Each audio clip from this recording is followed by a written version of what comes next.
evening and welcome to our webinar, Retiring in 12 Months. Tonight's webinar will run for about an hour. It's being recorded and will be available on our website shortly. My name is Zoe Nikakis and I'm part of First Super's marketing team. Let me begin by acknowledging the traditional custodians of the land on which we meet and by paying my respects to their elders, past, present and emerging. I also extend that respect to Aboriginal and Torres Strait Islander people attending this event. Firstly, thank you for joining us tonight. We're excited to be here. We encourage you to ask questions using the Q&A button at the bottom of your Zoom screen. Questions are anonymous and we will do our very best to answer them all. Before handing over to our financial planning team, there are a couple of important housekeeping items I need to cover. A bit about First Super. We're an industry super fund with more than 70,000 members and $4.4 billion in funds under management. We have strong industry links, as you can imagine. We have a dedicated member services team and provide local personalised service. You can take us with you for life, from accumulation into your transition to retirement, and finally onto a retirement income account. Onto the disclaimers. Wouldn't be superannuation without disclaimers. The content in this presentation has been The content in this presentation has been prepared by First Super and may not be used or reproduced without prior written consent.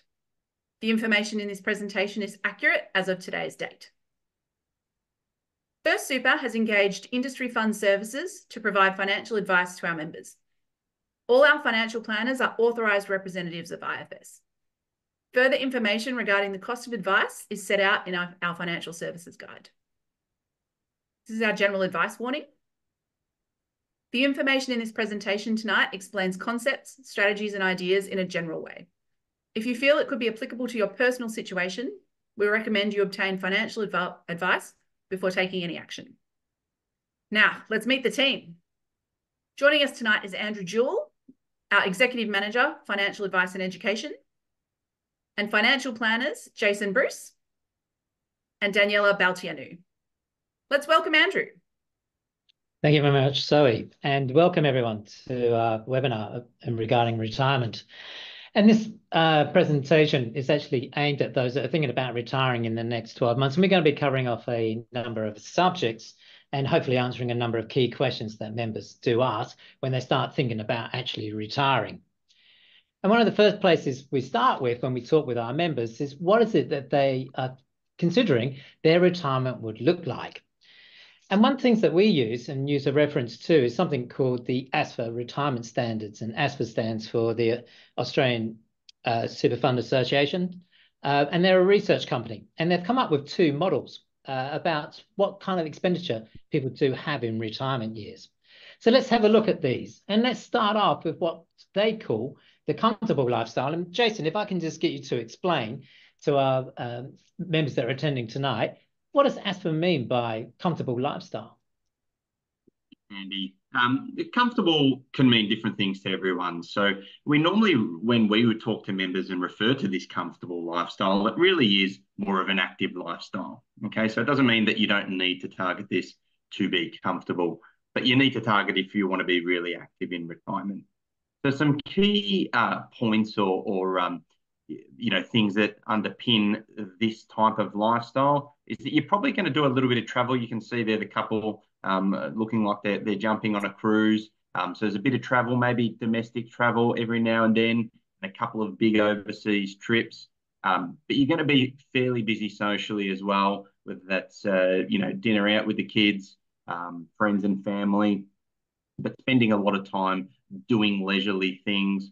But then in your home as well, it is maintaining, a certain level or standard of home where you've got some room to do some updates to, the kitchen or bathroom, some minor changes there, having the heating on, not worrying about those sort of things. So it is the big things in terms of traveling and doing a little bit more, the little things in terms of making sure you're comfortable at home, spending quality time with friends and family as well. Thank you very much. And Daniela, so what does ASFA mean by modest lifestyle? Thanks, Andy. Modest lifestyle pretty much means everything that Jason said on a budget. So these people, they usually tend to stay a little bit more at home. They might do a bit of gardening, fishing. They can still take trips, but usually they are local. Maybe they have some family to visit. So everything kind of does go on a budget. They're not buying, the latest cars, the latest phones, the latest or all the bells and whistles as far as the insurance has. They might still have an insurance, but it's, just the basic. So family is very important to them. Potentially some babysitting is involved. So people are coming to them rather than them, socially going out and go on those trips. And potentially they've done those trips already, so got it out of the system while they were still working. So they are much more kind of, relaxed in a way and just more conscious about what they're spending overall. All right. So, okay. So we've painted a little bit of a picture here. And let's be honest, no one fits into any of these lifestyles perfectly by any means. But when we're referring to the S for retirement standard and we're mentioning comfortable lifestyle, in some simplistic terms, we're saying these people are going to be very active during their retirement years and maybe in the early parts in the first 10 years. Whereas those that are on a modest lifestyle, the home becomes their center of their world because of family or they love their garden or whatever the case may be. And it's not saying they're being as active, but they're not just going to be as fluent in their spending as potentially those that are in a comfortable lifestyle. And when we talk to most people, just being humans, we tend to pick a little bit from each one. So like I say, we're not going to fit into either perfectly, but it starts to give us a guide and a feel for it. So once we kind of decided on, well, what kind of lifestyle or what is that I want to do in my retirement years, which is what it really comes down to, the next burning question really comes, well, how much do I need? So again, if we look at the as for comfortable lifestyle, Jason, can you just explain what we're looking at here from an income perspective? Yeah, sure. So really for a couple or a single, we can look at either of them, but you can see when you sort of contrast it to the age pension, it is almost double. Okay, so there's an assumption there that if you want to live this comfortable lifestyle, you want to be active in retirement, you're really going to have to rely on your funds, on your savings, your nest egg. So whether that's your super or other investments, you really need to work hard to build up your capital base before retirement in order to achieve, such a large level of income per fortnight. I think with the figures as well, a lot of people sort of compare it with their wages, but just remembering this is a net amount. So you're not really paying any tax on this as well. So this is what you get in hand. So if you're looking at a couple for $3,000 a fortnight, that's what you're going to get. So there's no sort of to be taken off. That is the assumption in retirement as well. Okay.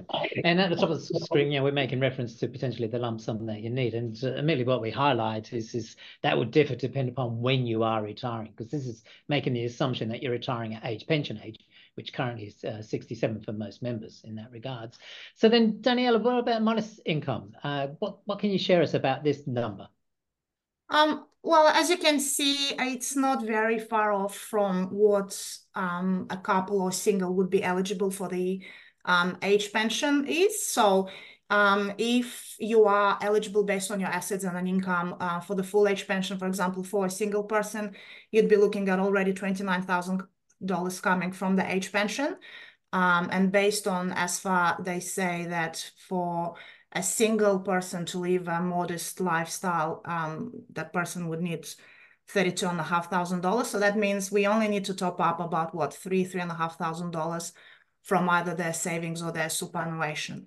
And very similar for a couple, if both of them are receiving already that age pension of $43,700 and a modest income for a couple based on ASFA is of close to $47,000. Again, we just need about $3,000 to top them up, to bring them up to that modest budget that they require. So overall, age pension would be a big chunk of a couple or a single who wants to live that modest lifestyle, if of course they're eligible for it. For it, yeah. And then how much do they need in superannuation or other financial assets to kind of fund this modest lifestyle? So just above you can see it's for a comfortable retirement. They say a single person needs $595,000, yeah. And for a couple you'd want $690,000. Again, that's based on the fact that you're a homeowner. There is no, mortgage to repay. And again, the assumption is that you'll retire at age 67. So if you choose to retire at age 60, for example, that will just mean that you have to self-fund yourself for those few years until you reach age pension age. And then for a modest lifestyle, they actually say that you only need around about 100,000 or a little bit more. And it comes back to the point that you just made. It's also dependent upon how early or how many years before the age pension you're retiring, and that could differ in that amount as well. And the main point about this slide is that it's not everyone who wants a comfortable lifestyle, to what Jason said before, is their own person's definition, is going to need 72,000. And everyone that lives a modest lifestyle is not going to need just under 47,000. But what this actually does is it starts to provide some bookmarks of potentially how much income people will need. And in very simplistic terms, it's going to say, if you're going to retire, and depend upon the lifestyle that you want to do and what are all the activities you want to do during your retirement years, then you're going to need somewhere between $47,000 and $72,000 in that respect. So that's all fine. So now we've got a bit of a picture around about, okay, this is what I want to do in my retirement years. This is the kind of lifestyle I want to enjoy. And all right, now I've got a feel for potentially how much income I may need. But yes, I'm interested about the age pension and what kind of role is that actually going to play, and am I going to be eligible for it? So let's move on to what they call the means test for couples. And Jason, if I can just get you to explain what's happening in this slide here. Yeah, sure thing. So first things first, when to be eligible for the age pension, you have to be age pension age. So that's creeping up, as Andy mentioned, to 67 for everyone. So when you do get there, Centrelink will say, okay, well, there's a means test, and the more that you have, the more that you earn, the less that we'll give you. And that does go back to that comfortable lifestyle a little bit. So the more that you've got, the less you're getting from the age pension, the more stress that's putting on your savings. So Centrelink effectively put two hurdles in front of you. You have to jump over both of them to get a payment. So the first one is the asset test. Now, the asset test, you're looking at both your financial and non-financial assets. But if you are a homeowner, they exclude the value of your home so long as you're on less than 5 acres. So it doesn't matter if your home's worth 500,000, 1.5 million, that is an exempt asset. So what they're going to do is they're going to say, okay, well, what's in your super fund if you're over age, pension age? What have you got in the bank? What shares do you have?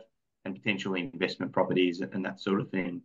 But then they're also going to go and say, okay, what are the value of your cars? If you decided to be the grey nomad and get a caravan, and also even looking at things like your household contents. Although with those non-financial assets, we do say, let's report them at fire sale value, not necessarily insured value. So to get that full age pension for a couple, so the full amount, which we talked about in the last slide, you have to have less than $451,500 in those assets. Okay, and then if you have a little bit more than that, they don't just sort of cut you off at that point. It just gradually tapers down on a sliding scale to if you're over the maximum amount, which is just over $1 million for a couple as well. So let's say you jump over that test and they'll calculate a payment. They'll then have a look at your income. So certainly if you're working, the income test is important. They'll look at any wages that you might have, any rental income that you might be getting as well if you've got an investment property. But also they deem a rate of return on your investments. And we saw just last week in the budget that they held those deeming rates, which were good. But effectively what they'll do is they'll say, okay, your shares, your super, your bank account, it's too hard for us to calculate what you're actually returning and difference between your super fund and your other assets and that sort of thing. So they just basically throw a blanket over that and say that it deems a return on that which counts towards your income test. And you can see the figures there. So effectively what they'll do is they say, okay, we've got your assets, we've got your income, we're going to calculate your eligibility on both of those tests, and we're going to give you the lesser payment of the two as how generous they are. So that'll calculate your payment, and Centrelink will come back to you based on your assets and income and say you're entitled to X per fortnight. All right, thank you very much. Okay, so that's for a couple. And Daniela, does it differ if you're single? Of course, it will differ, but very similar to what Jason was just explaining. So pretty much these are the numbers, obviously, if you are a single. So asset test, again, same things applies. They will look at your superannuation, at bank accounts, house contents, cars, pretty much everything except your house if you are a homeowner. And these are the figures for homeowners. So if you have just under $300,000 in asset, you will be eligible for the full age pension based on the asset test. And if your assets exceed the $674,000, then the age pension will cut off. And if obviously your assets are sitting somewhere in between, you will be eligible for the part age pension. Same goes for the income test. A single person are eligible to receive some sort of an income and still receive the full age pension. And if you are receiving over $63,350, that's when the age pension stops. Important to note that there is a work bonus. So from this year, they've increased it to 11,800. So that's on top of these numbers. So pretty much you're looking at about what, $18,000, so thereabouts a single person could earn to still receive the full age pension. And that's a very good point that you raised. So as much as someone may retire, they can actually continue to work in some capacity, just maybe 1 or 2 days a week, as long as they're not earning above or more than $300 a fortnight is what it equates to in understanding of that. So how does that actually work? Do you just have to use it each fortnight, or is there some other options around the work bonus, Danielle? No, so you can even work as at a seasonal job and just utilize that particular threshold in one go. So you don't have to kind of continuously work, if that makes sense, to be eligible. So it's spread over the year, but you can use it within that financial year. Yeah. So again, technically, you can earn a little bit more than $300 a fortnight if you have not been using the work bonus up until that point. To what you say, it accrues around them. Correct. And this income test is where a lot of our members kind of struggle a little bit to get their heads around. The asset test, it all makes sense to them, but sometimes they find the income test just a little bit confusing. And we did get a question in prior to the webinar tonight from a member. And Jason, maybe if I can just get you to answer that question. It's from a couple. And the member said, my wife is still working full time. Am I eligible for the age pension? And how does Centrelink calculate pension in situations like mine? Yeah, so unfortunately, depending on what the partner's age is, whether they're underage pension age or they're age pension age themselves, their income is going to count. So you may still be eligible, depending on how much they earn. You can see the threshold for a couple is almost 100,000. So there may be some eligibility, but if they are working full time, the reality is that you're not going to get the full age pension. So you might get something. The work bonus also won't count if that individual partner is underage pension age as well. So that's another thing to know. Yeah. So it's again, this is where a lot of our members have questions around this one in particular. And again, admittedly, I understand where they're coming from. They're going, look, where there's a couple of different, they differ in ages, and it's the older member that's reached the age pension age. The thing they have to accept is that Centrelink's going to assess them as a couple. Yeah. So whether the younger member is still working or not, you get assessed as a couple. It's all your financial assets. It's all your income as well that they take into consideration. But just one last point about the age pension and the means test, and especially with the asset test, and going back to where there is a younger partner. What's one of the other exemptions? We talked about the family home being exempted, but there's another asset that can be exempt in such situations. So, Jason, maybe you can just elaborate on that for us. Yeah, so, and potentially in this example as well with that member's question, if one of the members of the couple is underage pension age, their superannuation fund is not counted as an asset. So it's what we call sheltered from Centrelink.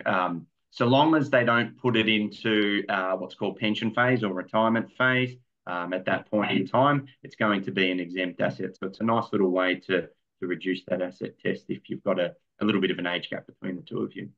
All right. And just before we move on from the age pension and just the means test, one question has just come in tonight, and and Danielle, if I can get you to answer this, is the asset test and the income test calculated separately or together? They are calculated separately, but again, as Jason mentioned before, they will pay you based on, or they will try to pay you as least as possible. So if one of them is less favorable for you, that's the test that they're going to utilize when they'll calculate your age pension. Yeah. All right. Thank you very much. All right. So again, let's just recap a little bit. So we talked about what lifestyle the member may want to enjoy in their retirement years. They've now got an understanding potentially of what income they may be requiring. And now they've got a better sense around whether the age pension is going to play a part or a source of income for them once they've got to the age pension age as well. So we're putting in that all together. They're going, okay, well, that's great. So now how do I use my super? How do I draw down against my super to supplement my income that I'm needing? You know, the age pension is or is not going to play a part, but it's not going to be enough, as we saw from an earlier slide. So in a sense, how do I get that income up to the level that I need? And that's where we come down to what we call a retirement income account, or what's technically known as an account-based income stream. And Jason, if I can just get you, if my slides are going to work, and they're not. Here we go. If I can just get you to explain, how does a retirement income account work, and how do I go about setting it up? Yeah, sure thing. So when you retire, a lot of people might think, oh, I've got to do something. I've got to withdraw my super and pull it all out in the bank account. Certainly not the case. Your super effectively while you're working, you can see on the left hand of your screen is what's called a super or an accumulation account where you're growing it. Now you've retired, time to utilise or enjoy the fruits of your labour through a retirement income account. And what the retirement income account will do is it'll pay you a regular fixed income, which will supplement the age pension or provide your income if you're not getting any age pension, basically to replace the wage that you're now no longer getting. So a couple of key features that make this retirement income account so powerful. First one is that it's tax-free. So if you're over 60, and from 1 July, you'll effectively have to be over 60 to meet your preservation age and retire. Completely tax-free in terms of the income that you draw, as well as any investment earnings that it does make. So a lot of people might think, well, if I pull it out and invest it in the bank account, I might end up paying some tax on it as well, whereas the investments are tax-free. You can elect to choose the frequency of your payment and how much you take as well. So, you might sort of say, all right, I want 2,000 a fortnight initially while I'm retired, because you might have retired a little bit early. And then when you get the age pension, you can reduce the payment. You can change it as your lifestyle changes. You can take lump sums as well. So it's a very flexible product. It goes straight into your bank account. It can help with not only obviously providing you an income, but a little bit of a budget as well. So you're sort of steered by the guidelines of what you're taking out to. All right, excellent explanation. And you've actually got a member story where you assisted a member in setting up this type of account. Can you just share that with us? Yeah, sure. So I had this couple coming in, and the member of our super fund, she was 60, her husband was 67. And unfortunately, he didn't really have much super. He was self-employed for quite some time. So he had just a very small super account. And she had the majority of the money in super. She had a well-paid job and had around about 600,000 in her super. And they both were retiring at the same time. And what they were going to do, they weren't sure what they were going to do with their super. Did they take it out? Do they move the whole amount into a retirement income account? Or what do they do with it? Unfortunately, the thing that would have happened if she had to put that whole amount of money into a retirement income account was that she would have gone over the assets test, and it would have reduced her husband's age pension entitlement. So what we're able to do with the retirement income account, we just put a small portion into this retirement income account, a few $100,000, which kept them under the threshold for a couple for the full age pension for the older partner. So he was able to get the full age pension. They were just drawing the difference or the gap from the retirement income account. And we left a portion of her super funds in the super account where they currently were while she was working. As we mentioned, that is not a counted asset for Centrelink. So we're effectively sheltering some of her funds, giving them the income they needed through some of the retirement income account, whilst maximising his age pension at the same time.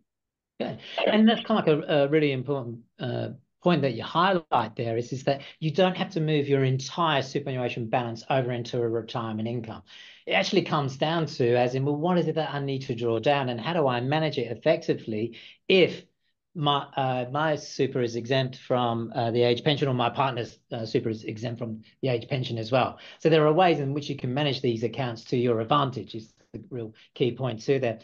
And we have had some questions again that's come in before the webinar around these retirement income accounts. And one of the questions was that, what if I've got a pension account or a superannuation account and I just want to take out an occasional lump sum? Can I do that? Yeah, so if you've met your preservation age and you've met a condition of release, so you've retired or you're over 65, you can take lump sums at any time from your super account. So if you were working part-time or something like that, or you had some other money, so you don't really need the regular income, you can certainly leave it in super to allow it to continue to grow and take lump sums ad hoc. Okay, excellent. And another question that came in was from a member that says they want to live part-time overseas and in Australia, and they're just wondering how is it they could use their super to support that kind of lifestyle. Yeah, so if you do set up a retirement income account, it is portable, so you can live overseas. Obviously, we'll pay that into your bank account, and while you do move overseas, you can continue to receive those payments and make changes to that account, no problem. Obviously, if you do, however, go overseas, it can potentially impact your Centrelink entitlements if you're living there for a prolonged period of time. So just make sure you discuss with potentially Centrelink if you're planning to do that. The last thing you want to do is cut or reduce your age. All right, thank you very much. Okay, so again, let's just recap a little bit. We've talked about the lifestyle. We've got an understanding about potentially what income I need. I've got an understanding now about whether the age pension is going to play a role or not. And now I've got more of a feel for how I use my superannuation in conjunction with or without the age pension as well. So this is all very good, but another big burning question that our members do have when they're thinking about retirement is, well, how long is my super going to last? Is it going to last me all my retirement years? And there's a service that we offer through the financial planning team. It's called the Retirement Health Check. It's a 30-minute consultation, and it's where we take your superannuation as it stands now, how you got it invested, and the contributions you're currently making. And we project that out to the date that you want to retire, and then drawing down against that as a regular income. And plus also we can factor in any additional lump sums that you want to take out, and we can take into consideration other financial assets and what your partner has in superannuation as well. And the whole idea is that we can project all that out and go yes or no, your superannuation is going to last your retirement years. So big explanation kind of like there, but let's take you through an example, and maybe Daniela, if I can get you just to present this case study for everyone here tonight. Yeah, sure. So this particular example is about a couple, both in their 59. Barry, the husband, has worked full-time for 40 years. Debbie has been working part-time for the past 7 years. They have children, but they all grown up and don't live at home. They have paid off their family home, so they don't have a mortgage. They're considering downsizing their house and moving to a 2-bedroom unit sometime. Barry's super account is $250,000. Debbie's super account is a bit less, $25,000. While still working, Barry's salary is sitting at $50,000 a year. And he's not doing any salary sacrificing. And Debbie's salary is at $25,000 per year, with again no salary sacrificing. So their retirement goal, both of them want to retire within the next 5 years. At this stage, they're unsure if they have enough superannuation to last them all the way into their life expectancy. So for them, it's, I guess, really important to visualize their retirement, to visualize how long their funds will last, and potentially what options they have going forward. And if we go to the next slide, this is a projection that we usually create when we do these retirement health checks. So what this, and keep in mind, sorry, this is for a modest lifestyle.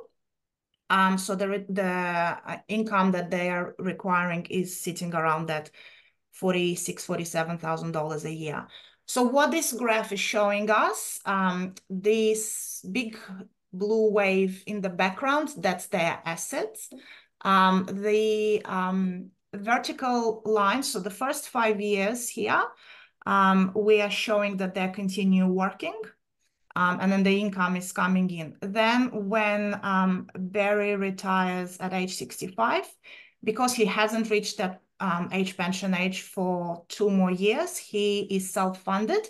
So that green line means that they are drawing on their superannuation assets to provide for their lifestyle expenses. Once Barry turns 67, he is eligible for Part H pension. And then when the wife turns 67 as well, pretty much going forward, it shows that the blue line, vertical line, that's our H pension kicking in. And the top off of the green line, that's just, again, a little bit of top off from the superannuation account to bring them to that modest lifestyles that they require. And as you can see, their superannuation is actually performing better, and the longevity of it actually increases with age, even though they're drawing on it. So the overall balance that they already have is going to last them way into their life expectancy and plus, and is going to be left for their kids as well, if need be. All right. Thank you very much. Good explanation there. Then can you actually share with us where you've actually utilized this with a member just recently? And how Yeah, definitely. So had a very similar kind of situation. I've met with a couple, husband age 62, wife a bit younger, age 59. The wife has been a housewife, so hasn't really worked or didn't accumulate any superannuation as such. The husband earning an income of $65,000, superannuation balance of $280,000. And they are planning on retiring when the husband reaches age 65. So in 3 years' time, again, very similar to this situation. Lots of people that come to us, they hear these stories that they need thousands and thousands of dollars in their superannuation account to be able to afford their retirement. So when I saw this couple, they were a bit nervous, thinking that the superannuation balance that he has, so that $280,000 is not going to be enough for them to retire. So what I did a very similar projection showing that while he's still working until age 65, his income is covering their lifestyle expenses. From 65 to 67, so exactly the same for 2 years, he'll be self-funded. So he will draw a little bit on his superannuation, so the balance will go down a little bit. Because he is older than the wife, he will be the first one to be eligible for that age pension. So we expect about 22,000 or thereabouts to come from the age pension. So in that case, we were only topping up another $28,000 to bring them to the requested $50,000 per year budget. And then once the wife reaches her age 67, both of them all of a sudden will be receiving close to $44,000 from the age pension, which means they only need $6,000 to bring them up to that $50,000 budget again that they require. So it proved to them that they can afford to retire early as they wanted. They can spend their time with their grandkids, and they have enough funds to live what they consider comfortable lifestyle, even though the budget that they've mentioned, it's closer to a modest lifestyle based on ASFA. No, great example. And again, we're seeing more and more demand for this type of service because it becomes a burning question for members. Yeah, I want to retire. Do I have enough, and is it going to last me for my life expectancy? And you gave a great example there. And Jason, you got something similar as well. You assisted another member and using this retirement health check or this projection as a way of guiding them. Yeah, so like you said, a lot of the times people will come in and be uncertain of whether they can retire. And I had a member who initially, when we started giving him advice in his early 60s, was planning to retire at 67, and that all looked good, and he wanted a little bit more than a modest lifestyle. But he had a little bit of an inheritance, and he sort of had a few issues at work, we'll say, and wanted to finish up. So he wanted to do a retirement health check to say, well, what was the impact that inheritance has had on my longevity? So the retirement health check sort of showed him that, with this inheritance, even though you're retiring 2 years before what you'd originally planned, the inheritance has propped up your assets effectively. So you're more or less in the same spot long term than what you initially had thought when you were going to retire at 67. So more or less you can go ahead and retire. And wasn't long after that he pulled the pin and came and got a retirement plan done. Thank you very much. We've got a couple of questions that came in, and we just answer those just before we move on. One of the questions from a member was, when I advise you to set up a regular payment, in other words, setting up one of these retirement income accounts, how long does this process take to get up and running? And to answer that question, it takes about a fortnight. We got a fortnightly schedule that we work towards, so it depends on when the application comes in. But at the utmost, it would be a 2-week period before you've received your first payment, as long as you met the condition of release, and that is you've reached your preservation age and you've permanently retired from the workforce in that regards. And another question says, the budget for 50,000 you mentioned as superannuation payment, is this the net amount or is it still subject to tax? Maybe Danielle, if I can just go back to you just to answer that question. Yeah, so first of all, the $50,000 budget that the members worked out, it was based on the couple's after-tax income. So any kind of withdrawals from the superannuation, or in that case, from a retirement account, they are after tax. So, I mean, there is no tax to be paid to begin with, but I was talking about a net income of $50,000. Yeah, all right. Thank you very much.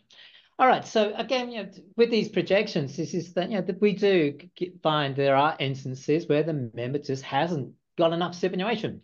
So consequently, one of the hardest decisions for them is that do they continue to work and build up their superannuation a little bit longer? For other members that are retiring, they may have some substantial savings, or they're coming into some money of quite an amount, and they're just looking at ways of, well, how can I boost my superannuation just before I do retire? So we're going to have a look at that. And if we just go to the next slide, and Jason, if I can just get you to explain what are we seeing here about these options, these before and after tax contributions? Yeah, sure thing. So your before tax contributions, which are the ones that predominantly people will do over their lifetime, they go into your super fund before there's any tax paid on it personally. So they're what we call the technical term concessional contributions, because they're concessionally or favourably taxed. So when these type of contributions go into your super account, they attract a rate of tax of 15%. So for argument's sake, if you had employer contributions or salary sacrifice of $1,000 for a period of time, $150 of tax would be deducted to go to the government, and the balance of $850 would go into your super account. So there's those two types of normal contributions that you'll do. They certainly benefit you when you're earning a higher income. The more income you earn, generally the better the tax savings that these type of contributions can achieve. However, there are limits of what you can do. So if you're really looking to accelerate what you're putting into super in those final years before retirement, you are limited to the cap, which is $30,000 from per financial year as at the next financial year. However, the last point there, the carry forward rule, is a little one. I won't spend too much time on it, but that was something that was introduced in 2018, where if you hadn't utilised your full before tax or concessional contributions cap in previous years, it typically rolls forward over a 5-year period to allow you to go over and above that $30,000 cap. But the key point to that is, you have to have not maximised your cap in previous years, and you have to have less than 500,000 in your super from the start of that financial year. So a few rules and bits and pieces around there, but a good way to really accelerate your super savings before retirement and save yourself a bit of time. All right.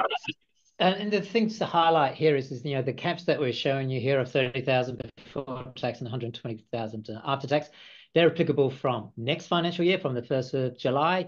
They are lower for this financial year. And if you're wondering what they are, there's plenty of information on our website, or you can phone our contact centre and they'd be happy in which to answer that question.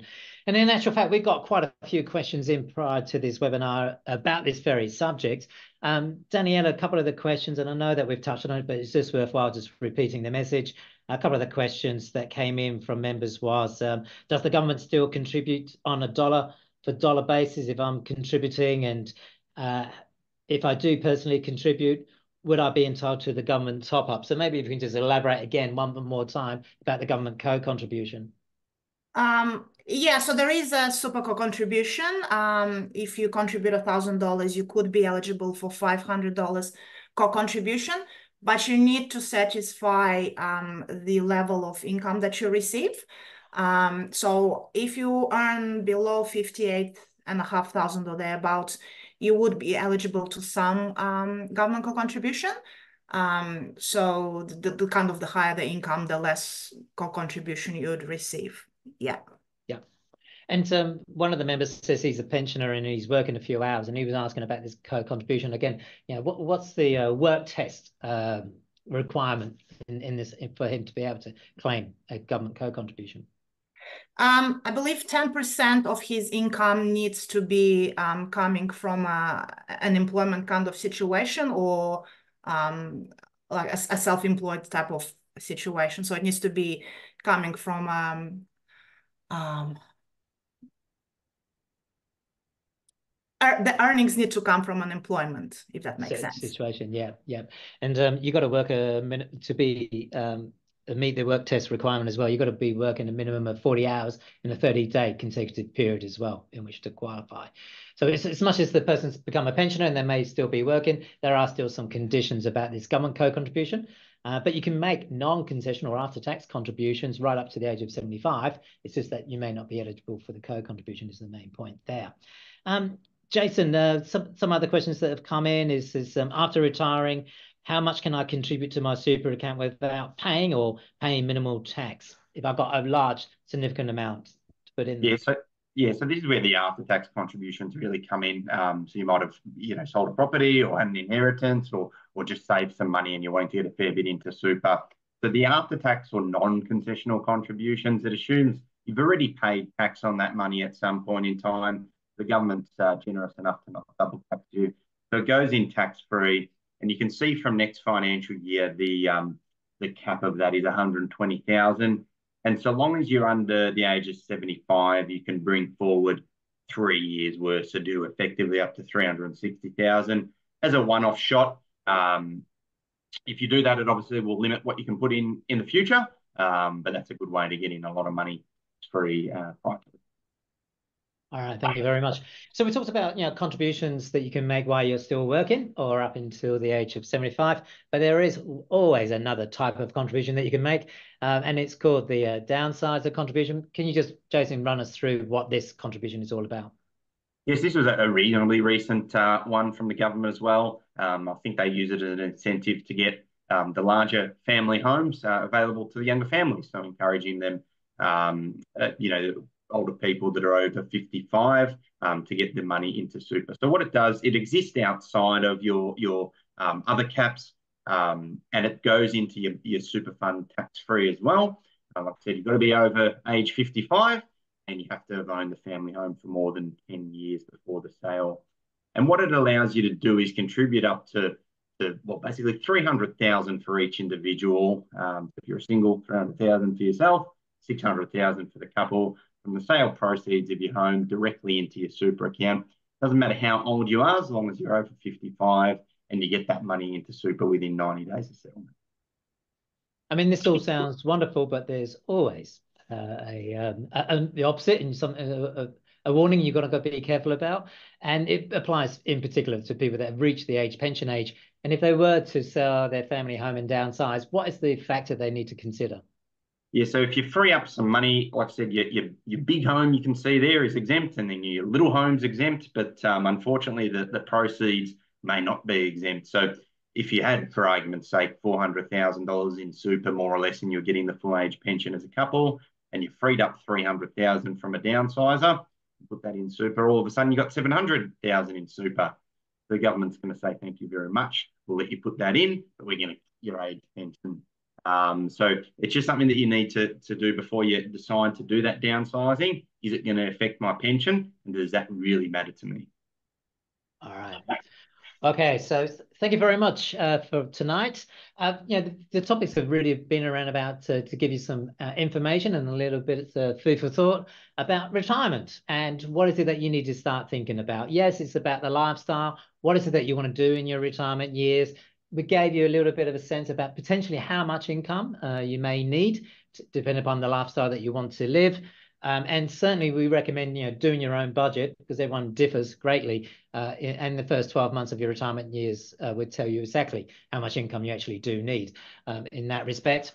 And, we've got the services available to you, such as the retirement health check, if you're really wanting to understand about will your superannuation last long enough and will the age pension play a role in your income as well, even if it's a number of years away that you do actually retire in those regards.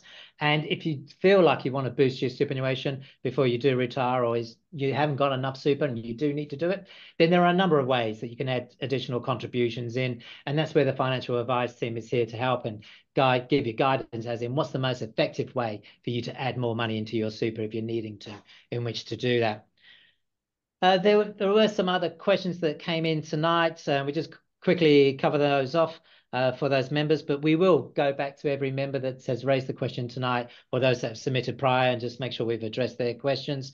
One that came in is, should I be debt-free before I retire? Well, everyone's ambition or goal is to be debt-free before they retire, but that's not always the case, and we've seen more and more members retiring with a home loan still outstanding.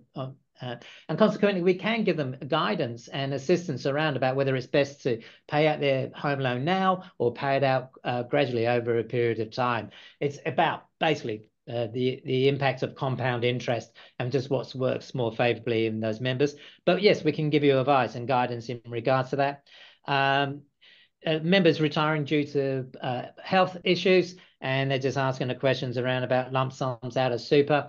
The member may be eligible for a total and permanent disability benefit payment. And again, it depends upon their age and their preservation age and about how the best to access their superannuation in those circumstances.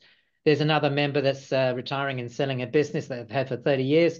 To them, we really recommend to that member that they talk to their accountant about a small business capital gains concessional contribution. It basically says there's 4 different ways that you can boost your super after you sold your business in regards to that, and potentially you can put up to $500,000 into your superannuation. But like we say, your accountant is a key stakeholder in giving you that direct advice there. And there's a number of other questions around about paying out the mortgage, transitioning to retirement. We do have a seminar or webinar in July where we focus very much on that transition to retirement, but we will reach out to those members beforehand just to see whether we can be of any assistance to them at this moment in time. And there was a couple of questions around members with UK pension and how to best to utilise that in conjunction with potentially their superannuation here in Australia and also the age pension. That is a real unique, complex area. We don't actually provide advice on that very subject, but there's a number of financial practices out there that specialise in that area, and we strongly recommend that you reach out to those. One of them is by going through the Financial Association of Australia, Advice Association of Australia, and their website, and they can put you in touch with a retail financial advisor that specialises in those areas. What would be 2 more questions and then we'll finish it up. What would be the cost of the advice appointment? Where the advice is run about your first superannuation account, there is no additional fee for the advice that we provide. It's part of your membership cost. It's just that if the topics go beyond your first super account, and given examples such as home loan debt, if you want to know how to effectively manage that, or your partner is with a different superannuation fund, that's where the fee comes into play. And we're more than happy to highlight and discuss that with you. And most times, we find that it's easier just to come back to what the member, and being with First Super, that the advice they're seeking is more than suitable there. And can you claim 100% of your super to pay off your mortgage? and live basically off the age pension. That really comes down to personal choice, but again, the retirement health check, and there may be ways that we can actually assist in retaining some superannuation to give you a better lifestyle in years. And we've actually done that with a member who did the opposite of downsizing. They upgraded, and we actually showed them how to use their super to pay off that mortgage over a period of time, but still had a residual amount to make sure they were living above the age pension. And what's the best way to find out the eligibility for the age pension? Yes, there's the Centrelink's website, provides a mountain of information there, working out whether you're going to be eligible or not in regards to that. You can even approach their financial information technical officer, financial information services officer, who's their technical guru. You can make an appointment with them and they will give you guidance as well that you'd be eligible for the age pension or not. And that's a free service. It's just very difficult to get in front of those people. It's a 3 or 4 week wait in those regards. So unfortunately, we have gone a little bit over time, but hopefully we've given you plenty of information in which to think about things. And if you want to reach out to us, there is the contact centre. There's the local coordinators that you can potentially talk to, or if you're really after some personal advice, there's the financial advice team of myself, Jason, Daniela, and also Richard in regards to them. So by all means, get in touch with our contact centre if you want to get in to reach out to us, or you can go through our website and ask for a follow-up call in those regards. But once again, thank you very much for joining us tonight, and hopefully we speak to you all soon. Thank you. Thank you. Thanks.